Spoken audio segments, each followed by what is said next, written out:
All right, everyone. Thanks for joining us for another Spin That Shit podcast. Great guest, great artist today. William Elliott Whitmore joins us out of Lee County, Iowa. He's been at it for a long time. Great writer, very soulful sounding voice, rooted in country music, folk music, Americana, that sort of stuff. Um, yeah, and he's got several albums out, and each one is kind of like their own little thing. They're similar, but they're different. They can stand alone. He does a great job. His live performances are really great, especially for a solo act. Um, so definitely, when he's out on the road, go check him out. I'm sure he'll be glad to see you. Before we talk to Will, though, I do want to say thanks to everyone for sharing, liking, subscribing. The channel's slowly growing. We're making some noise. This podcast is definitely one for the underdogs for sure. But I think we're getting some attention now, so hopefully that continues. And I got several artists lined up for the next few months, so got a lot to look forward to and a lot to do. But let's go talk to Will and see what he's got to say.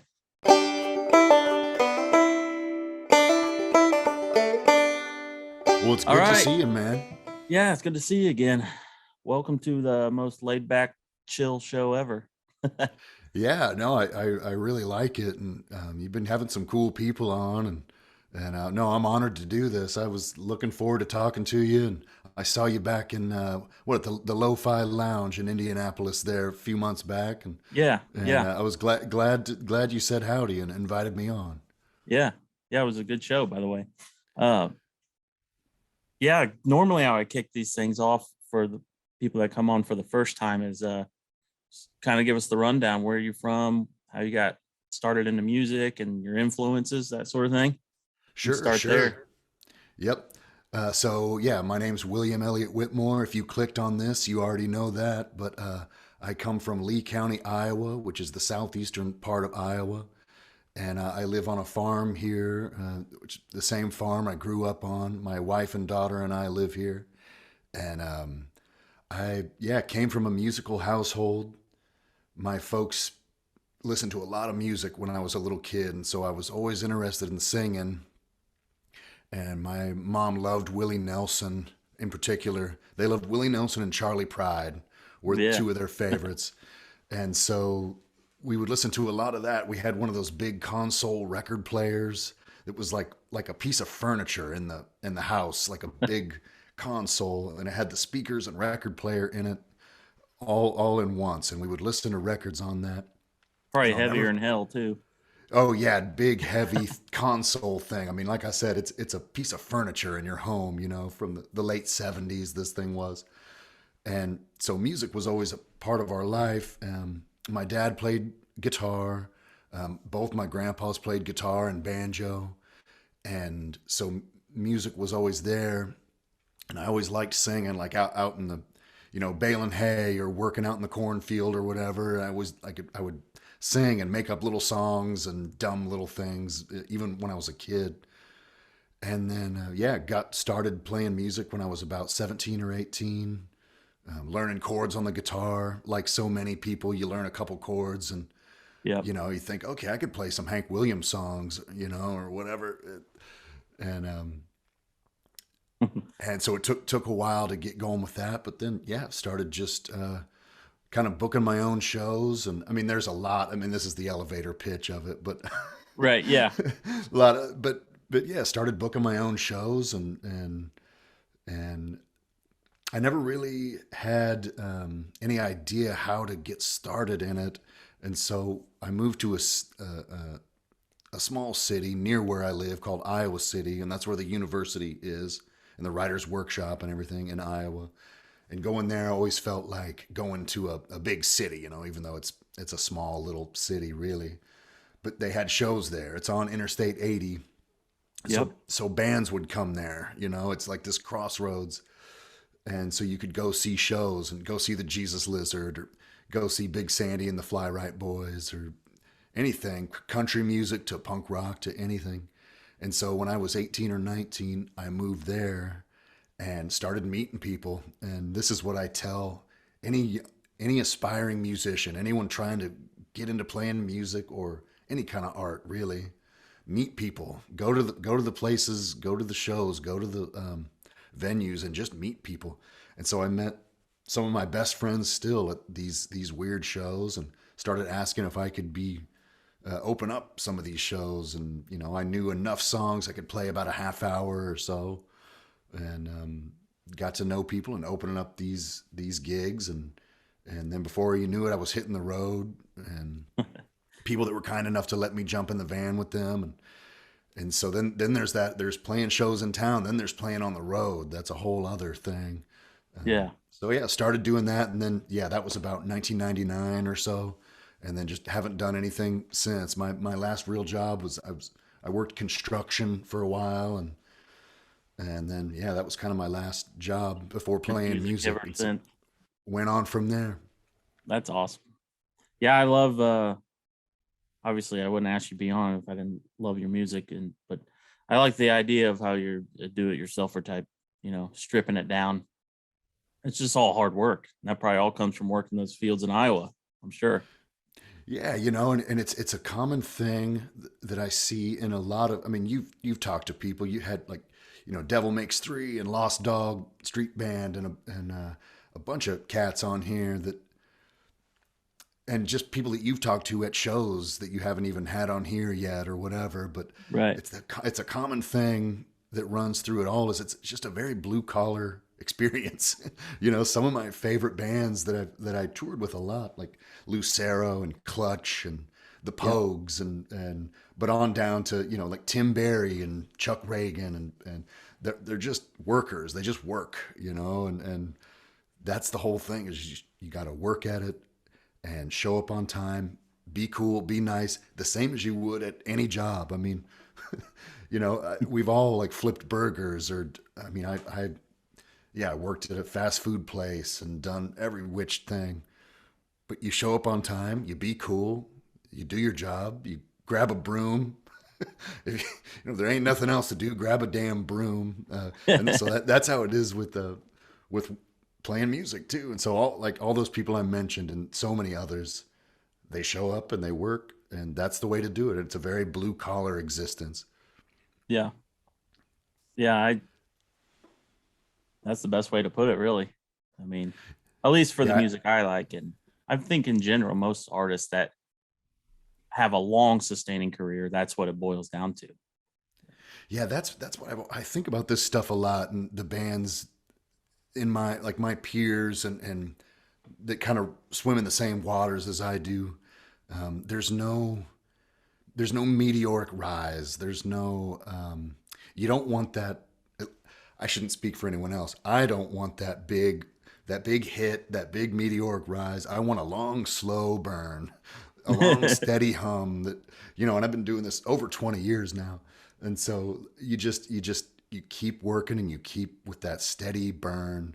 Yeah. I see people that get that meteoric rise and then burn out, or Yeah. get, A they flash in get the sick of pan. it. Yeah, flash in the pan, exactly. And kind of at my level, I don't really have to worry about getting real popular because it's kind of an acquired taste, what I do, and what a lot of the people I like. It ain't going to be on the radio, in other words, and that's just fine. But I think of a band like Clutch, for instance, that they've been working forever. They had a hit on MTV like in the late 90s that people Right. may know, but really since then, they just been touring and working, and they just go at it every day, and write songs and smoke weed and jam out. But Yeah. You I gotta just have a little I fun when look, you're working. yeah, exactly. I look up to people like that. And now I do have an appreciation for the other side of that, which is it's so foreign to me. But like a pop star, like someone that like Billie Eilish, who I think is great, and she writes awesome songs, and just started writing songs in her bedroom, and her brother make these little Yeah. songs, and then before you know it, she had that meteoric rise, but is handling it all right. I use her as an example. She was on my mind. And I was like, oh, look at you. You just seem like a regular person doing your thing, but now you're thrust into this, God, a world I can't even imagine. The Yeah. billion-dollar world, the freaking, you know, uh, whatever that level is, arenas and photo shoots and Vogue magazine covers and stuff. So that's the other side of it that's fascinating too. That of course that'll never be me. But it's all whatever path you take to get there. It just whatever path you take is fine. But I'm fascinated by all aspects of it.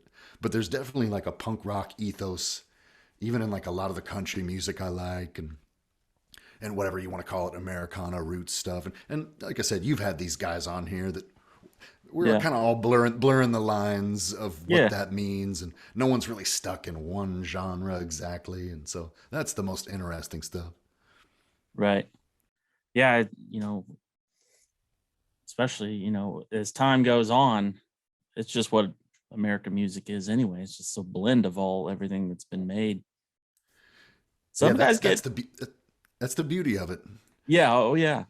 Um, I had this conversation with my father-in-law the other day about the word Americana. Some people don't like that word because it's hard to say because it's very general. It's so broad term. You can use it however, but there's some people, if you call them Americana, they're not happy with that term. Hey, I'm country. I've never done Americana music. I don't know what you're talking about. Right. It's like, well, I've heard that too from people, and I find that interesting because I know no one wants to be pigeonholed for sure. I guess, or you want yeah, to make your own terms. You want to pigeonhole yourself if anyone's gonna, like you say, I'm country and not roots, not Americana. And I get it.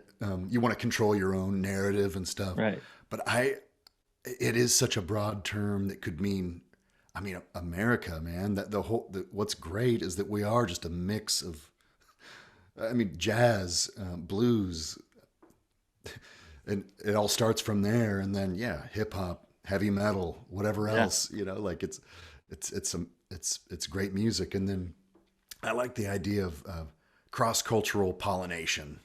You borrow a cup of sugar from your neighbor, and you get a little influence from them, and then bands, you feed off each other, you get right, ideas, and the, Brian Wilson from the Beach Boys hears Rubber Soul by the Beatles and says, wow, I want to do some music like that. Those Beatles sure are great.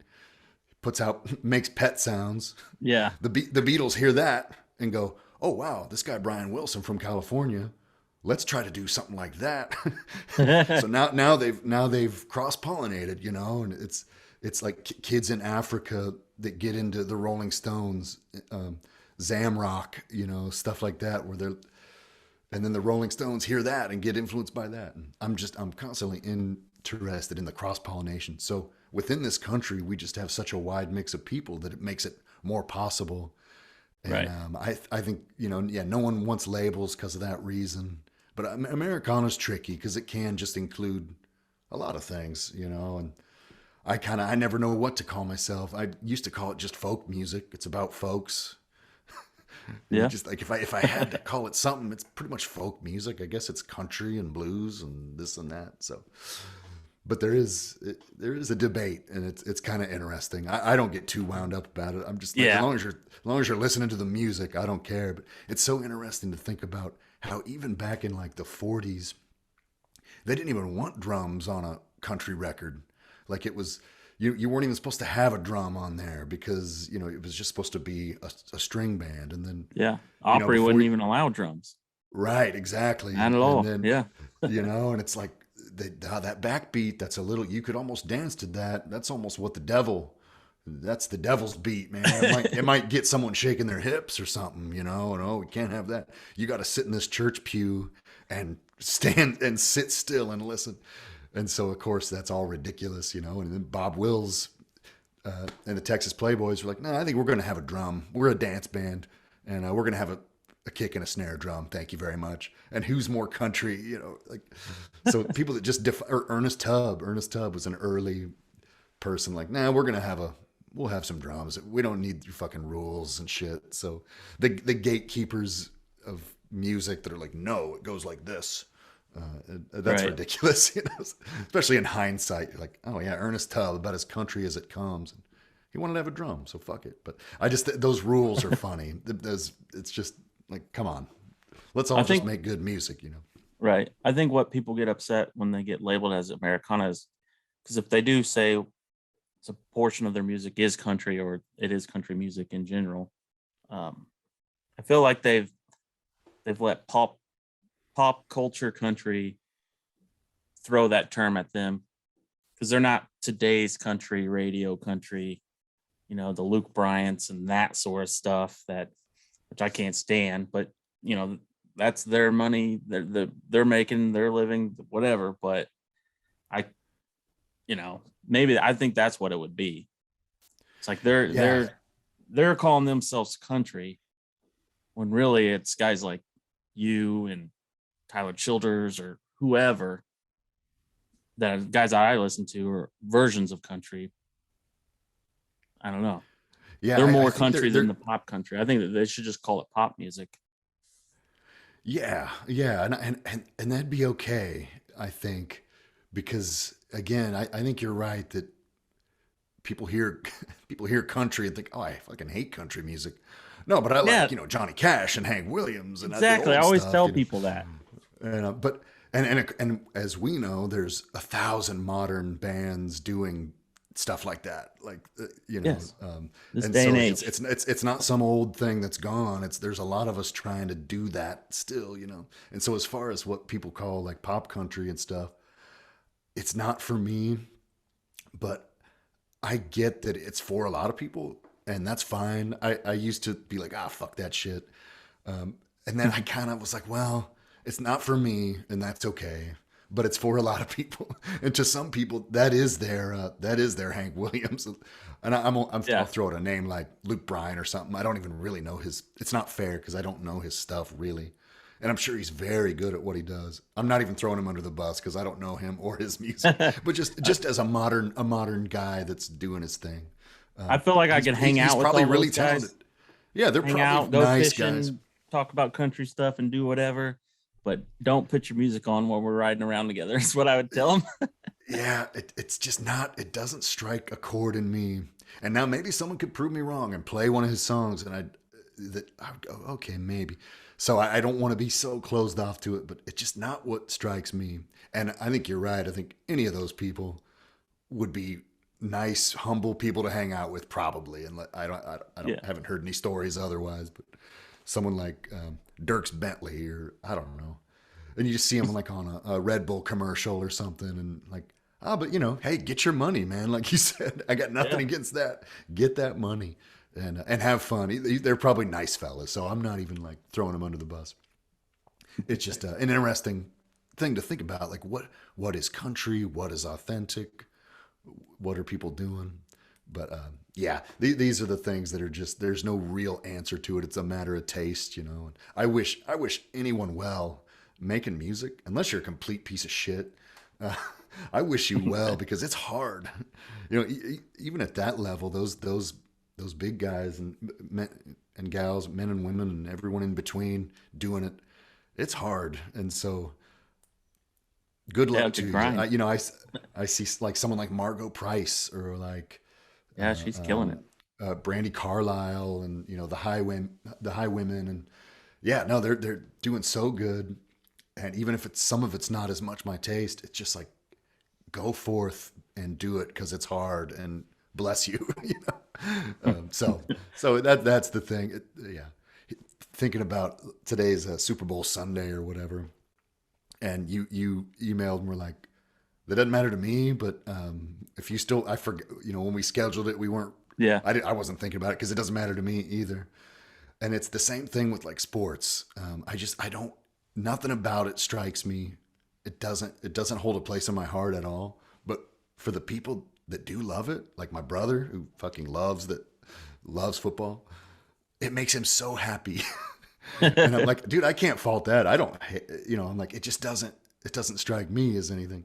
But the people that love it, I have a lot of friends that are all about it. And I just say, have fun, watch it and have fun. So it's the same with like super pop music or something. Like, not for me, but good luck to you. If you like it, go with God. Yeah. For sure. So you have quite the catalog of music over this time period. I can't pick a favorite. I love Animals in the Dark in the early days, then all the way up till even now.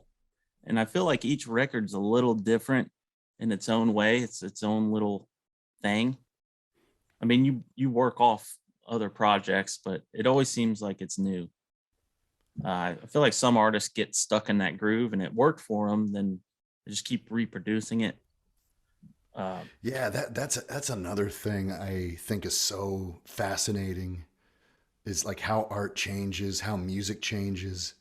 And I appreciate that compliment that you think I really strive to make each record kind of have its own thing, its own vibe, for lack of a better way to put it. Some of the records have more instrumentation on them, more right. drums and bass and whatever else. Some are way more stripped down, and I really strive to not sound samey all the time. Like this last record that came out a couple years ago now, called "I'm With You." Yeah. I really wanted a pedal steel player on it. It's this local guy in Iowa, Dale Thomas. He's 85 years old, and he played with Patsy Cline back in the day as part of her pickup band. Like when she came through Iowa, they wouldn't bring a whole band. They'd be her in a car with her manager or whatever, and then you'd have a pickup band. Each town, Yeah. they sent ahead of time. Very They knew the common back songs. then. Yep. And so he played with Patsy Cline and some other people. And it was really fun to get him on this record and get some pedal steel on there. And he just did a beautiful job. But that was a flavor I hadn't used before, really. And getting a fiddle player on this one, Hmm. just anything to make it different, because it's the same damn four chords. I'm not reinventing any wheel like with any of my songs or anything. And so you switch it up with instrumentation, and what I try to do is write about different shit. Like, what do I want to write about that's different? There's a song called MK Ultra Blues on this newest one. I was like, oh, the MK Ultra, like LSD experiments back in the 50s. I was like, I want to write a song about that. No one's done that I know about, and so maybe someone has and I don't know. But for instance, that just like something different, something totally different. And that's how you strive to make each record kind of stand out. And but I mean, I love bands like AC/DC, where I mean, AC/DC, like you get one of the records and you know exactly what you're going to get. And there's something to that too, where like they ain't going Yeah. to change. I don't want them to change. I don't want them to have a Hammond organ on a song all of a sudden, like, or I don't want them to have some ballad all of a sudden, or like You just what? want the Like rock, man. I want that rock, and what they do. They're one of the few examples of like, please don't change. I want what you do, what you've done for 50 years to just be that thing. But so I appreciate that. But for me, I have to like change it up a little bit. And again, I'm not reinventing any wheels. I do what I do. But so I'm not innovative. I even look at someone like Sturgill Simpson, who he's a modern day hero, but he's not afraid to put out like a rock record, that Sound and Right. Fury record. Like, oh, that dude doesn't give a shit. He won't Yeah. he won't be pigeonholed. Right when everyone was like, okay, you're the new dude, you're the new king of country. Okay, well here's a rock record. I'll I love switch it his up. those two bluegrass records he And put then out remakes. Those are beautiful. yeah, and then the bluegrass stuff, man, went the other way and did that. And I was like, oh, you're having fun. You have a playful attitude about it. He doesn't take himself too seriously. He doesn't walk around like the cock of the walk or something. He just, again, he seems like a regular dude that you could have a beer with. And actually, if we're having a beer, do put on your music because I Yeah, love his yeah. music. But he's not afraid to like pivot and do whatever. I mean, who knows what his next record would even sound like? But so I appreciate that. I've never been able to pivot that much, even though I love rock music, and I could never all of a sudden put out like a rock record. I don't have the balls. But so You've got it's the punk rock background, uh, and you can see it live.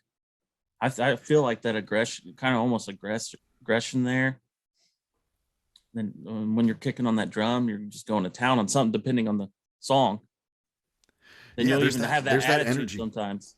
Here, I want to act it out for you. You're sitting there going crazy, and the next thing you know, you stand up. You like look out in the crowd. And you're like appreciate it. 1 minute it was like, oh shit, what just happened? Then he's like, thank you for the music. I that's funny. I'd never seen it done like that. I don't. I never. I I don't even noticed it think big about time it. at Muddy Roots. I never thought about it. It's just something I've always done that I don't even know what it is. There's just energy that has to go somewhere after a song, and I just want to get up and almost just like shake it back off, and then and look at people because I sing with my eyes closed. I don't know why. I always have. Always. And so in between songs is when you get that eye contact and like we're together now. I'm with you and you're with me. And I never thought about it really. It's just something I've always done of just like it's just like getting a breath after Yeah. doing a song or something, you know. And Yeah, yeah, because it's the energy is great. well, I appreciate that. It's hard to and this is big for the solo guys that just play by themselves. It's hard to captivate an audience by yourself, like in general. And I think you do it not just by stage presence, but lyrical content and all that good stuff. So they're actually engaging, you know. I feel like a lot of your fans are actually like not just fans. Oh, I'll go see. I feel like they're diehard fans. Once they see you, they love you, sort of deal. Oh, well, that's a nice compliment. I hope it's like that because I feel the same way toward you, toward them. Like you sent me that old picture. I had forgotten that we had met years before. You sent me an old picture Yeah. of us. Gosh, was it like Bonnaroo or something? Or no. No, I don't I know. was down there at Headliners in Louisville at one of your Oh, okay. shows. Probably with like Lucero or Yeah, it was them. um, Then and actually, so I got this. I wanted to show you that one. You oh signed it, man. shit. That's like 10 years old Oh, from one awesome, of those awesome. shows. Oh, that's This great. isn't the It's extended version though. I don't have Lift My Jug on this one. Oh, I think that was like only a digital. That might be only Oh, was on it? digital or something. But yeah. You know, I feel the same way toward you, toward the people. Like we're all just in this. You know, we're all connected. And after so long of doing this, I just feel like yeah, this ain't just a show. Like we're here to be together, Yeah. and that's that. I hope that's how it feels. And because again, like seeing punk rock shows at an early age.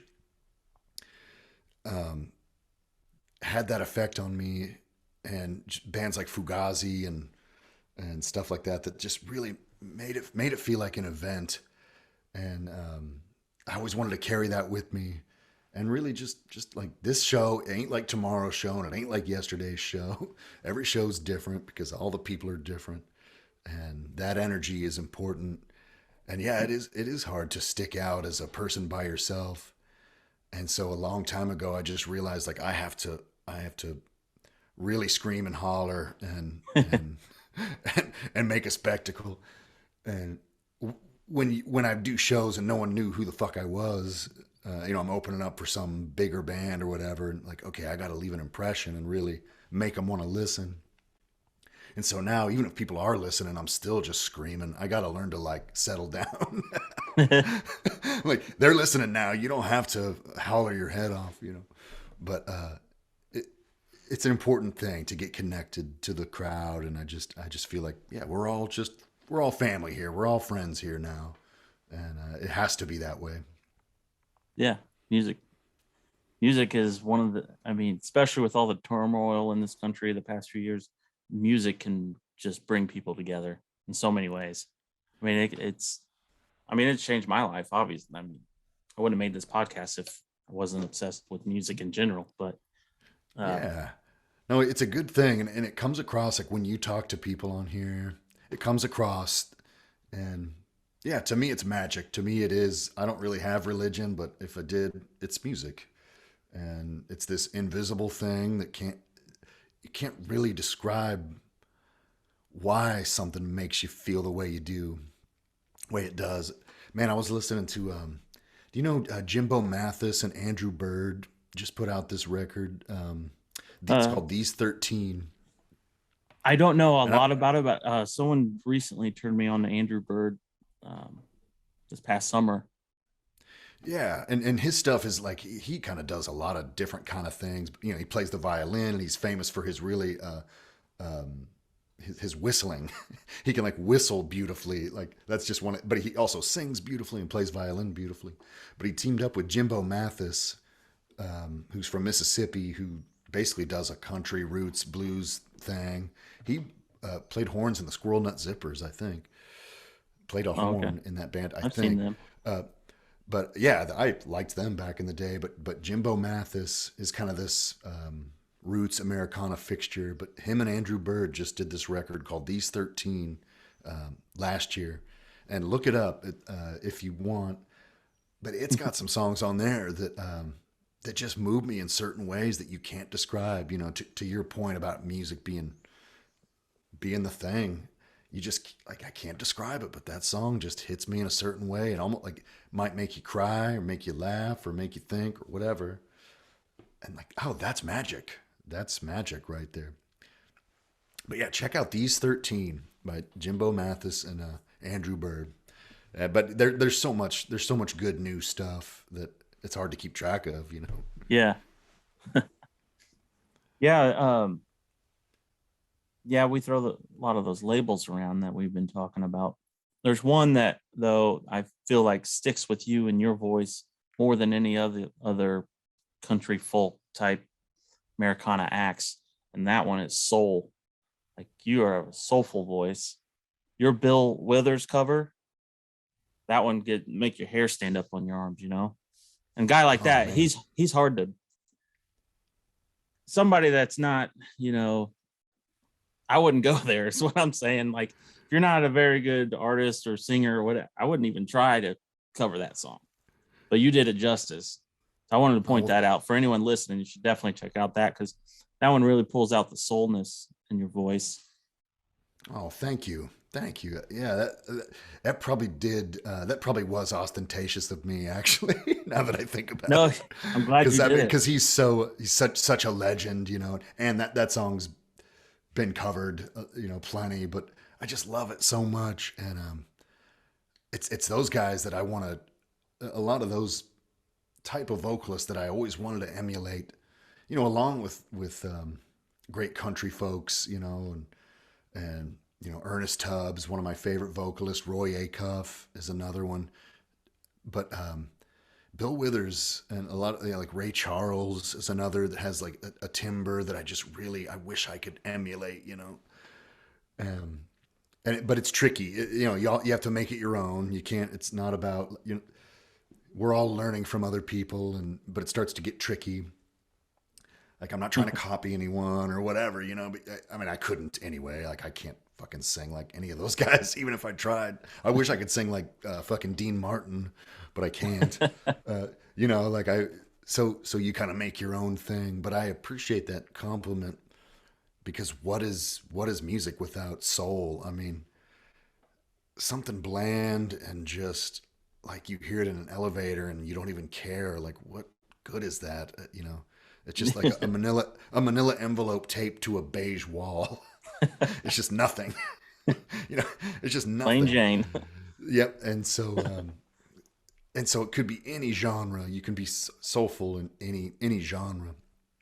But Yeah. if you don't mean it, what are you doing? I mean, and so I appreciate that compliment. But yeah, no, Bill Withers is a hero, and I mean that song. It's a perfect little 2 minute. If that, I mean, it might even be less than 2 minutes. I mean, he just wrote this perfect little song, and he doesn't like repeat the chorus a bunch of times. There's no other. He could make a third verse and repeat the chorus and make it a 3 minute radio song, but he said, no, Right. we'll keep it under 2 minutes, keep it tight. And I Leave just him wanting love it. more. That's what that is. Yeah, you know, it's perfect. And I always admired that too. Yeah, that covers record I did a few years ago. It's called Killanova. I think it was And 2018. Yeah, yeah, 2018. yep. And Uh, I was just like, oh, I want to, yeah, do some Johnny Cash, some Magnetic Fields, some Jimmy Driftwood, some Captain Beefheart. You Bad know. Religion cover too. That one Yeah, caught yeah. me off Speaking of guard. I was that like, punk influence, yeah. yeah. Um, When I first I s- I was on Anti Records for a few years, which is a part of Epitaph Records, which is started by Brett Gurewitz of Bad Religion. And so I got to meet him a few times because I was on that label. And I had done a version of it at some show in LA. So I always loved that band. They just struck me, their harmonies and their playing and the songwriting. Brett Gurewitz and Greg Graffin, the two songwriters. And I'm like, man, this is like folk music. A lot of this, it's just sped up. I mean, but a lot of that's what Yeah. punk rock is. It's like, oh, it's Yeah, folk music. It's Woody Guthrie sped up with that same attitude, you know. But exactly. Brett Gurewitz, he said, man, I really liked that cover. I was at the office doing whatever in L.A. And he said, boy, I heard that and I really liked it. And I always thought of thought of that song especially. It's kind of like a folk song. And that made me feel really good because that's how I always heard it too. I mean, they do it through their filter, speed it up with guitar solos and shit. But I'm like, oh, this is a folk song. So I was glad to get his approval on it. Yeah, And then so yeah, yeah, throwing it on that record was really fun because I've been doing it live for a long time, and I also just want to spread the word about bands I like, and that people maybe wouldn't have heard. Everyone's heard of them, but always spread the word about different stuff I like, And so that right. record was a way to kind of dip my toe in these different waters of all the great music that's out there. Yeah, yeah. It's a good record. I I'm a I love banjo music in general, and that's kind of my area. I like to go down the rabbit hole in. So the Doc Boggs cover was great too. Country blues. Yeah, yeah, He's yeah. He's always been a favorite. Yeah. Yeah, I mean, I love yeah, that Doc dark Boggs. mountain miners type banjo music. Yeah, yeah. Like Uncle Dave Macon. You ever listen to check out Uncle Dave Macon? Was a Yeah. dude from back then. If you probably know his stuff, but I picked up a Folkaways recording of him playing. They say it's his last recording, and it's done like at his house. They came, some people came with a recorder and just had him play like in his living room, and like, hey, hey Dave, play good old Mountain Dew, and he kind of retunes and thinks about it, and they leave it all in. It's on this old vinyl record. I think it's a Folkways collection, and you hear him kind of say, how's that go again? And they'll get him started and say, oh, my brother Bill has a Still on the Hill. Oh yeah, okay. And so he starts off and then he plays it, and they just leave it all in, and you just hear him talking Those are the and best just live cut records. You got to leave all that extra stuff. yeah, it's so great. And he's probably, I mean, he's in his 80s at that point, but that style, what he's doing, yeah, Doc Boggs. I mean, it's a little bit different, but in that same realm, like Charlie Poole. Yeah. Um, I like Charlie Poole. so much good stuff like that. That's such a huge influence because yeah, my grandpa on my dad's side was from the Ozark Mountains down in Missouri, and so grew up with all that banjo music around, and that's who I mainly grew up hearing was my grandpa Whitmore play, and I was just transfixed with it early on. I thought, oh, this is nothing like anything I'm hearing elsewhere. He played the guitar as well, but they would get together. My grandpa and his cousins would get together and just pick and just play late into the night, and I just used to love to hear that. And That's yeah, I awesome. still got his old banjo and Yeah, that you got was the quite the collection behind you of instruments. oh It looks man, like. oh yeah, this is just part of it. Is This is that a cigar my box back there? yeah, a guy made Or- that for me on this last tour I did. This guy from West Virginia, his name's Tim, and he made that for me and brought it to the show in Pittsburgh. It would have Nice. been on that. That was at the beginning of the tour, and then I saw you later on that tour.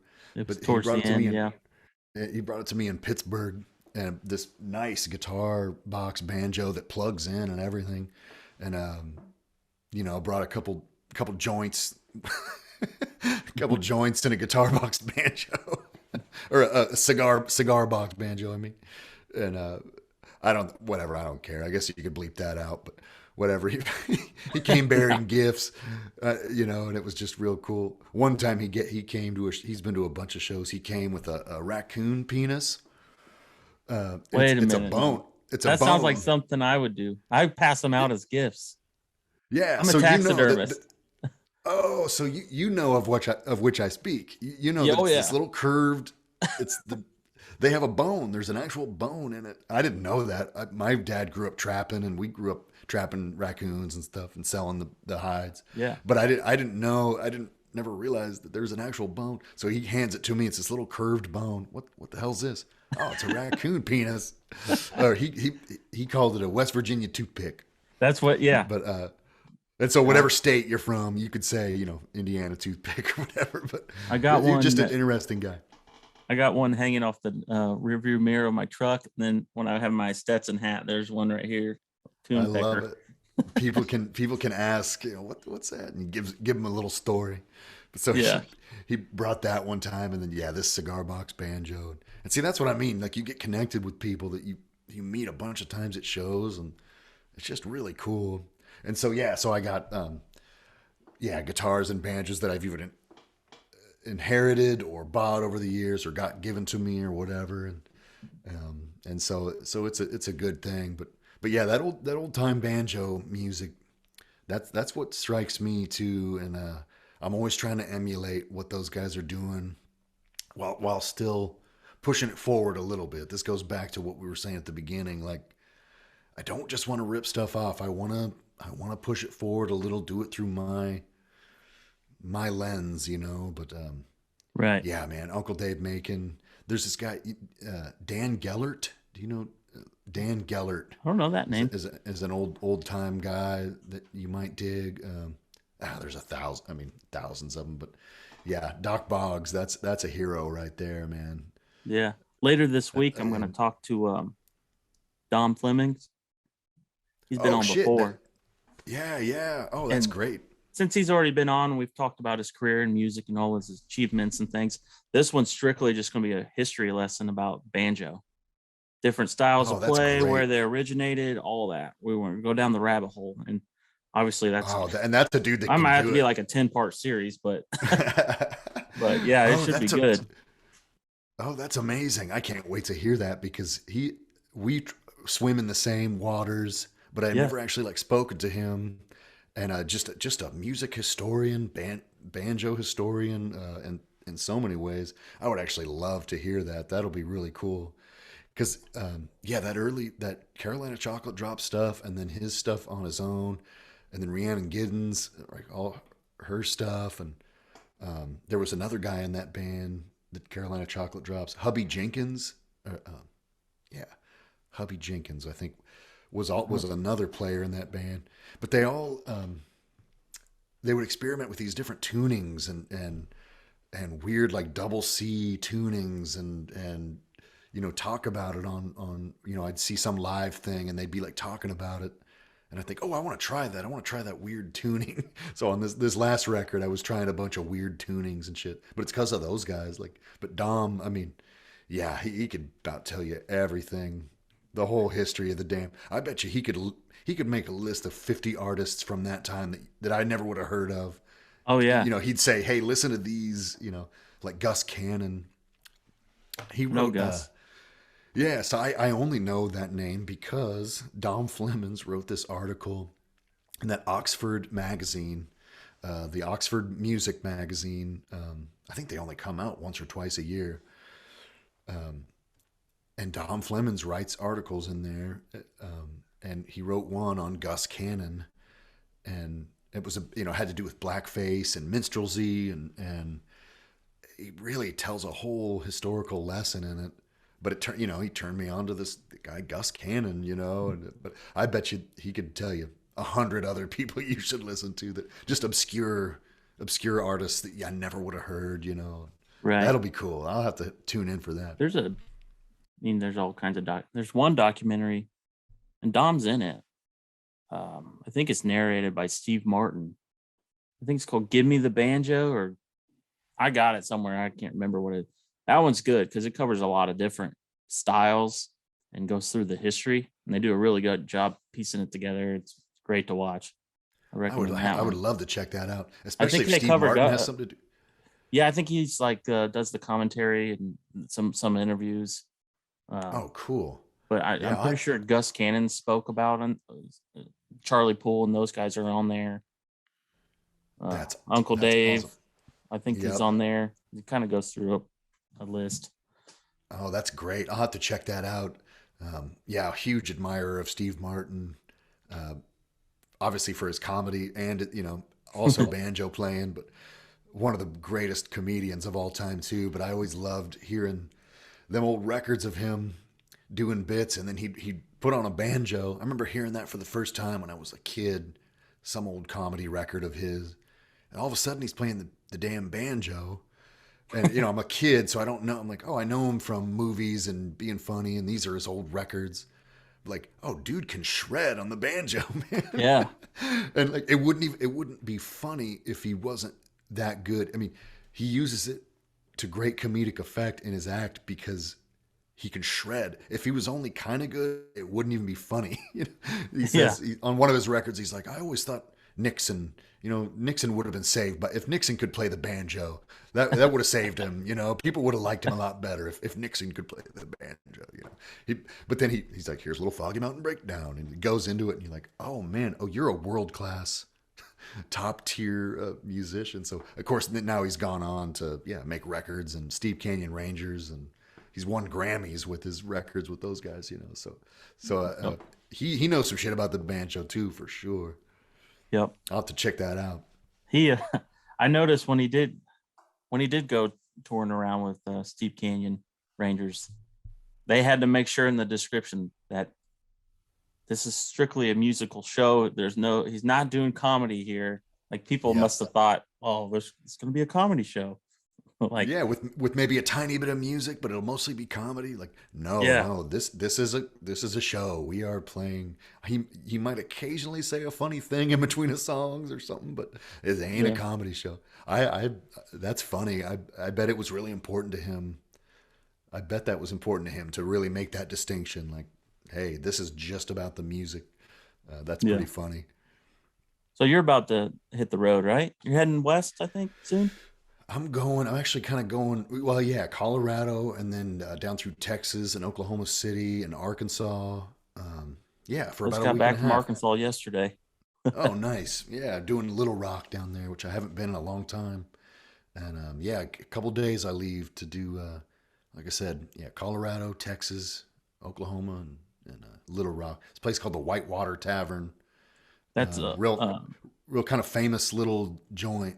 Yeah, I haven't personally been there, but I've had other artists tell me that's kind of the spot if you're in Arkansas, outside of like Fayetteville, or you know that's the spot people would go watch good shows. Yeah, yeah. And so I had never been there either, and I had that same thing. People said, "Oh, if you're passing through Little Rock, man, Whitewater is kind of this one of those special little places, And Hmm. so that'll be cool. But I view like being in Indianapolis that last time, the hi-fi slash lo-fi, like that's a special little joint, man. That was the first I, time I've been to the lo-fi portion. yeah, me too. Well, I mean, maybe I'd been upstairs briefly, like when a show wasn't going on, and maybe saw the rooms or something, because it's this whole old building, and they're Yeah, like opening up different spots in the place, um, and even the hi-fi downstairs, I played it when it was like half as big, and then they busted a wall through and made it bigger, and I don't know, they're yeah. just expanding, I remember and seeing you when it was just that smaller section there. yeah, yeah, and so that's a special little joint. I don't know that those places are scattered all over the country. Just those Yeah, cool little joints, man. And so it'll be cool to get back out on the road. I'll miss my family and stuff, but it'll be nice to get on the road and do some picking yeah. and grinning. Cool thing about the hi-fi is they had to get creative with the pandemic, so they actually out back behind the building is a whole alleyway that they kind of took over and built a stage back there, and they do outdoor shows now in that back alley. Yeah, It's called the Annex. yeah, that's right. They were telling me that because that used to be where you parked. If you were going to Yeah. play there, if you kind of remember, like and probably Yep. anyone could, but you parked back there and kind of went in there was a back door too. And so I went to go park back there like I always do. And it was And chain you're link like, what the fenced hell? off. And, yeah, and the promoter, she said, no, we like so many venues had to do a similar thing. Luckily, they had the space. And so like, well, we'll just chain link fence this off, have shows out here, and there you go. Like it's like, oh, that's great, man. Now just keep it going. When it's nice out, it'd be a great place to see a show. Yeah. But some Except traveling, I will tell, like I told him there, like people like Chelsea, her yep, and yep. others there.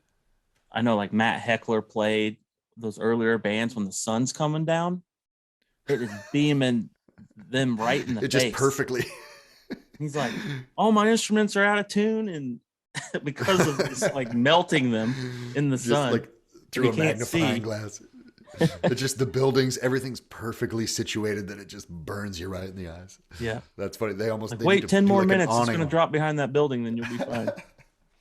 Need like an awning or some kind of shade thing or something. But Right. no, that's so funny. Like I said, picking up touring again, going all across the country. So many venues did similar things, and it's cool. I was just glad to see a place like that still open. There's places that had to close, as you know, but I'm glad when venues could pivot and do something like that and stay open because I mean those are our little churches, man. I mean that these joints we need them, So Yeah. I don't know. Do you live in Indianapolis or do you live like around there somewhere? Or I'm like 30 minutes away on the outskirts yeah, I thought that's what you south. said. So that's kind of your stomping grounds. Is that where you born and raised, right around there? Yeah, pretty much. I grew up in a small town. It's kind of strange because it's you could go either way. Like 30 minutes, you're in the heart of Indianapolis, or you're right down the road In is the woods. yeah, your farm fields. We had tractor day in high school. So Yeah. Oh, that's awesome. this is an old farmhouse from the 1800s that I'm in right now. I mean, we got Black Angus cattle on here and chickens and a little garden, but literally 30 minutes away, it's crazy.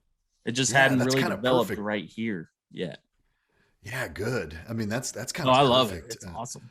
You can like you said, you can go to town and see shows and Yeah. go to the record store and or whatever you got to and but then you can retreat back to the country. That's how I like it. Man.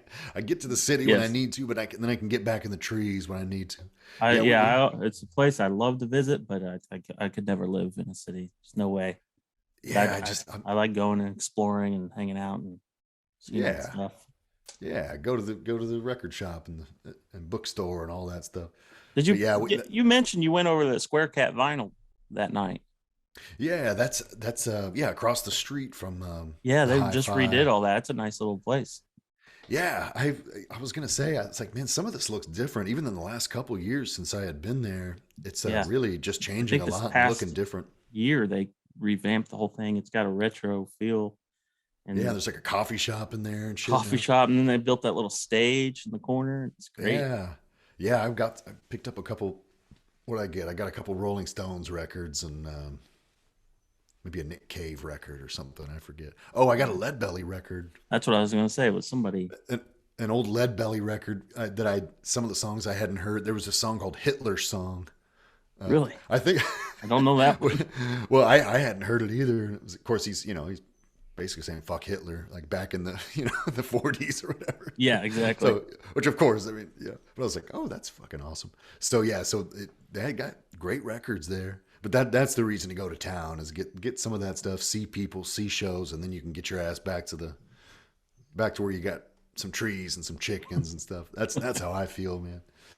But it's what I'm used to, If I had been raised in Brooklyn, Yeah, I would love that and be used to that. If I'd been raised by the ocean, California, I would love that. So you, it's what you're used to and what you're raised in. But it's cool yeah, that you're there, kind of in your stomping grounds. yeah. You just become a product of your environment, pretty much. Yeah, we very much do, and I think that's all right. I think nature, we're just animals, right? So we'd get used to our surroundings and we're just critters, That's all we are. So you Yeah, get used to what you got. So yeah, that's what you mentioned. Tractor Day, we had that at my school. It's a school where like all the little towns around go to one school. So like no town was big enough to have its own school, so they all kind of go to like a centralized school. So yeah, there was tractor day. People would drive their tractors in and stuff. I used to love that. Um, and to this day, when I drive by and I see, a bunch of tractors lined up, I'm like, oh, it must be tractor day. Of course, the tractors were a lot newer and bigger than when I was Yeah. going there. I mean, even when I was going there in the 80s and 90s, there were some big old John Deeres and everything like that. But on our little farm, we ran like Farmall Model M's and Ford 8Ns and Alice Chalmers, WD 45s and tractors made in like the 40s and 50s and shit, which I still have. I still love. That's Um, awesome. and so that's what I would take. But VAC case, those little tricycle front end VAC cases and shit. But now Tractor Day looks a lot different, man. They got them tractors that got computers in them and shit that you can't even work on. You gotta go get It's a you actually gotta go against the get a law. degree to learn how to use it. Well, and there's like patent John Deere, for instance, has patent. There's laws you can't even tinker with it. You have to have a John Deere technician come out and like do it because there's software. There's patented. You can't just wrench on it. Anyway, fuck, that's a whole other thing. But That's a whole nother a farmer podcast. can't even fix his own damn tractor. But you're right. Even if you wanted to, you couldn't. You'd have to have a computer engineering degree. But anyway, I like these old tractors that you just fuel, spark, air. If it don't start, check the spark plug. Is there gas in it? Other than that, it'll probably start right up. Anyway, but you saying Tractor Day that brought back some good memories. Yeah. So, are you working on any new music? Yeah, I'm working on a new record right now. I haven't gone into the studio yet, but I'm writing songs. I've been writing songs for like the past year or so, and there was a bunch of stuff like kind of during when I wasn't touring, like starting in 2020. Mm-hmm. I was like, okay, time to stay home with the family, and I was writing a bunch of stuff, and I look back on a lot of that, and it's not very good. I was getting out some things creatively and like, okay, we're kind of here for I'm home and it's amazing. Selfishly, it was like, well, okay, I get to be home with my kid and my wife, so that's cool. So I'm going to write some stuff.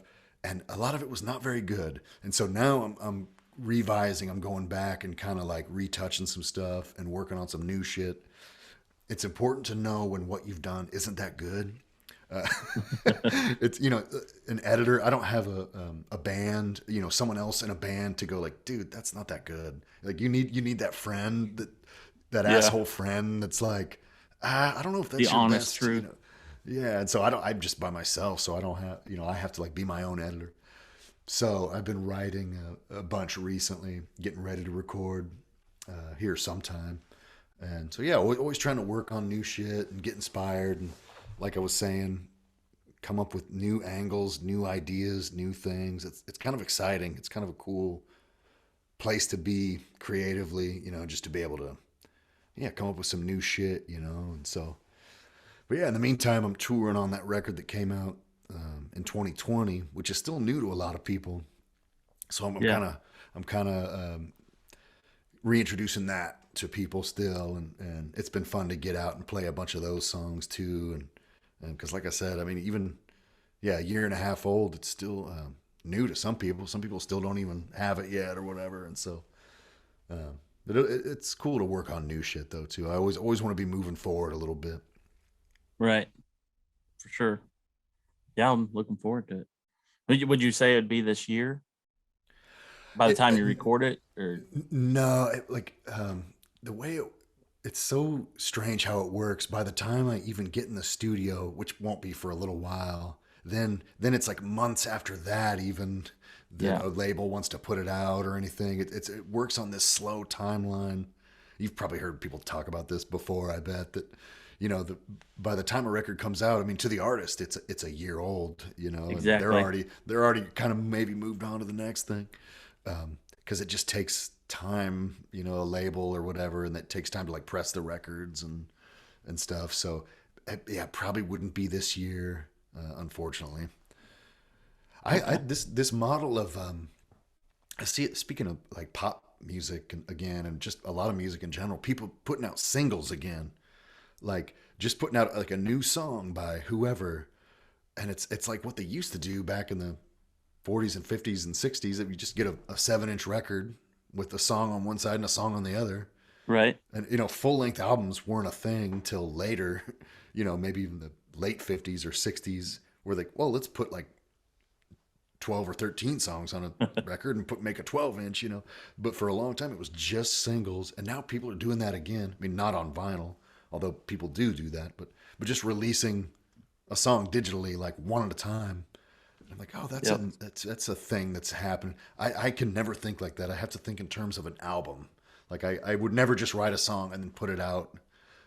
I don't know. I just like, no, I need You'd almost have to 11. do the whole album, then piece it out. Yeah, yeah, That's the only way. exactly. Like, yeah, But people, yeah, people just are putting out. But again, it harkens back to a time where that is what people did. But I think in terms of a record, because I want songs that all go together, kind of have a theme maybe, or that all fit together. It's kind of a dinosaur, old school way to think about it, because people don't even necessarily listen to a record in the order that you put it on there. They might stream it and hear one song here and one song there off a playlist or something, and that's that's why I like fine. buying vinyl. It almost forces you to. Yeah, you're hearing it in the order that they yeah, yeah, yep. And again, I don't want to sound, I'm not, I don't want to be like an old fuddy duddy. I'm not saying one way is better than the other or whatever, but I like an order. I like a sequence of songs that make sense together. Like this slow one goes into this fast one, and then whatever. But so that's how my mind thinks. But yeah, so it'll be cool to work on some new shit, and then yeah, it'll probably be like early next year something will be out. Okay, good But deal. yeah, I'll be back. I'm back at the Lo-Fi in September or October sometime. Oh, really? And so if I see your ass, I'll buy you a beer, man. I'll be there for sure. I put a thing out online. I said, "Does anyone have a question that they want me to ask Will?" And I got a couple in the DMs here. One was, and I don't play video games or anything, but my brother-in-law had he was playing Red Dead Redemption, and I Oh, walked in the yep, room yep. and I heard your voice. I was like, "What in the world?" Oh, it was on the game. What happened there with Yep. Rockstar Entertainment? Like, what's the background on that? So another person brought that up in the DMs. I was like, oh yeah, I need to ask him.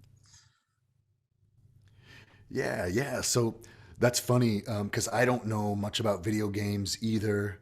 I mean, as a kid, I had friends that had like Nintendos and Super Nintendos and stuff. That's kind of my era, like late '80s, early '90s. And then before that there was the Atari and Pac-Man and all that stuff. Uh, shows my age. But then after that, I kind of did. Once I was old enough to drive and think about girls and stuff, I video Yeah, games weren't as much the thing. Nothing wrong with them at all. It's amazing what video games are these days. It's amazing. I don't have the attention span to actually play them, uh, but I have a buddy that works at Rockstar Games. A couple different friends that work there in New York City, and one of them put in a good word for me. They said they were developing this kind of old west shoot 'em up role playing like what do they say? It's like it's a world. It's a world that you can walk around in. It ain't like Mario Brother. It ain't like the video games. there's not levels. Not Like, well, I don't know. right. It's yeah. You could just walk around and do whatever in this game. But it's old west and It's like and Grand one of my Theft friends. Auto for cowboys. Exactly. And so that was the pitch. I think that really was the pitch of it. And so they put my name in the pot for doing a song for it. And so I thought, oh, it'd be cool to do "Bury Me Not on the Lone Prairie," which is like a super old standard that I heard off a Johnny Cash record. But I changed the key. I think I changed it into like a minor key and did my own little arrangement of it, and they liked it and put it in there. And I couldn't believe it. Just That's again because it's awesome. not really my world, but I was like, oh, this is a lot of people will hear this, and this is really cool. And then the game, they sent me an Xbox and the game, and I tried to play it, and I just can't. There's too much to it. I don't have the attention span. You could spend weeks and years doing it, and I I couldn't figure it out. But I was like, this, but it's beautiful. I mean, the people that develop those things, I mean, it's amazing what they do. But I was honored to have that song in there, and that they liked it enough to include it in there. And then I think I ended up giving that Xbox to my brother. Like, I can't play this. You should play it. Merry But Christmas. yeah, here you go. But that was how I got buddies that work at Rockstar Games. Man, it's just a coincidence. Yeah, that's cool. It's kind of surreal, I'm sure. Um, Oh, for sure. Because yeah, yeah, I mean, video games sell how records used to. Like you used to, like an artist like Madonna or somebody would sell 50 million records. Now yeah, that's what a video game sells, that and more. Like video games, that's no secret. Everyone knows that. It's just that's the new, yeah.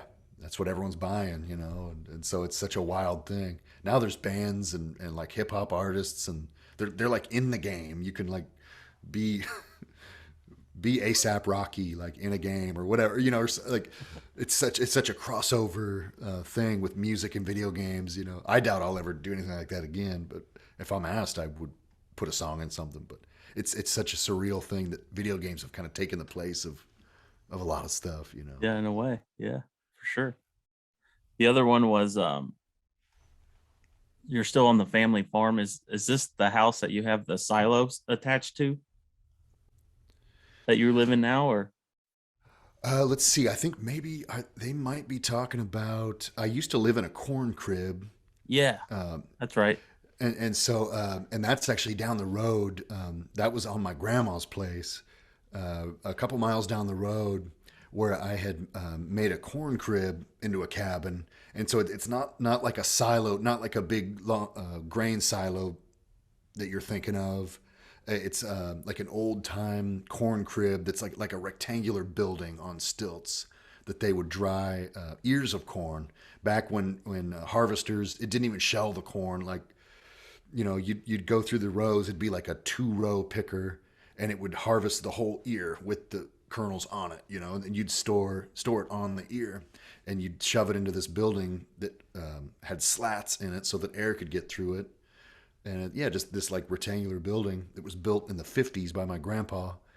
And so in the early 2000s, it was still really stable and solid. And so I just sheeted it in, put steel on the outside of it, added a room on it, and made it into my house in the early 2000s. It was right by That my is so grandma's cool. place. Yeah, and I loved my grandma. She since passed on, but my grandma was my neighbor, and we keep an eye on each other.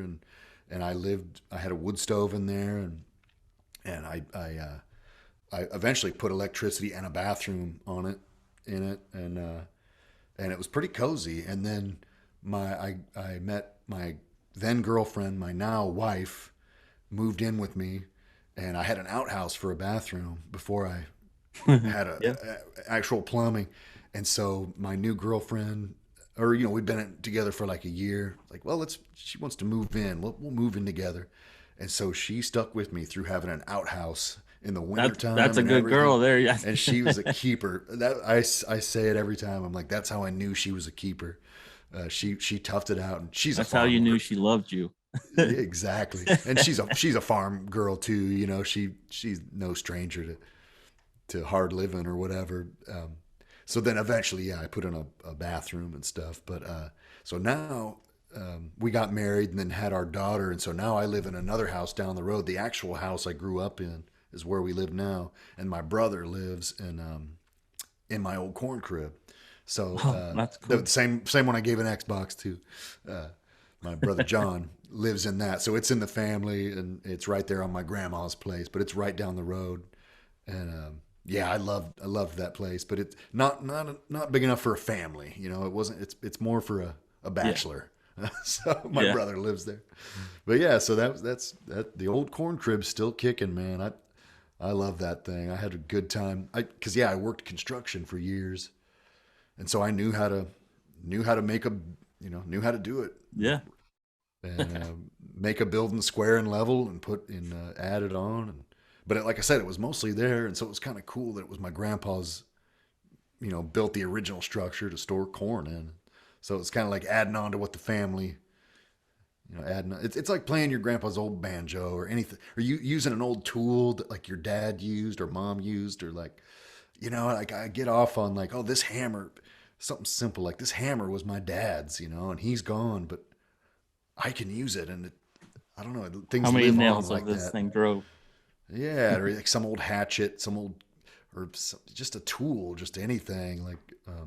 And so I feel the same with like buildings, and if someone's fortunate enough to still have access to like their family place that they grew up on, which not everyone's that fortunate, because places come and go and farms come and go and stuff. But there's something special about it living on if you can. And then I think about my daughter, like she'll inherit all my damn tools and guitars and bullshit. She probably won't even want them. Anyway, so I like the idea of things living on like that. So yeah, the old corn crib place, it's still kicking. That's great. Yeah, I remember watching that little documentary, Lifetime Underground. Yeah. I had a That's buddy when I come first and saw it a film. while back. That was a cool little Yeah, segment. yeah. That was like '08 or '09, I think I think. that's how I first found out about you, was when that came out. Oh wow, oh that's cool. Yeah, I had several buddies that went to film school and know how to run a camera, and so we kind of had the idea to like promote a record or something, or like, I don't know, let's make a little video about this place. And I think I can't remember in that. I think maybe we interview my grandma a little bit too. Can't remember. Um, anyway, it's stuff like that I look back on. That's kind of a little slice of a memory. But yeah, Sure. Well, man, I really appreciate you being on. This has been great. Uh, when you come out with that new record, I'd like to have you back on. We can talk about it. Promote it. I would love that. I would love that, and I appreciate this a lot too, man. And I love the pod. Keep going. I want to hear more episodes, man. And so I'm honored to be on here. And next time I'm in Indianapolis, we'll have a beer. Heck yeah. Sounds good. All right, buddy. All right. Where should people find you? You just basically, you got a website name? It's Yeah, just your just, yep. name, right? Yep, WilliamElliottWhitmore.com, and I got my ever loving bride helps me with all the social medias. I don't really know how to do the socials, but my wife helps do all that.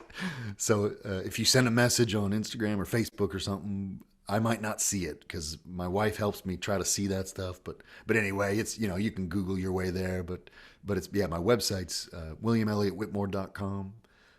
My shameless commerce division, my t-shirts and records and all that stuff. That helps us Yeah. get groceries, so I appreciate it. But yeah, and tour dates and everything. So if I'm coming to your town, come on out. Good deal. All right, buddy. We'll be in touch. All right, see you next time. Thanks again, man.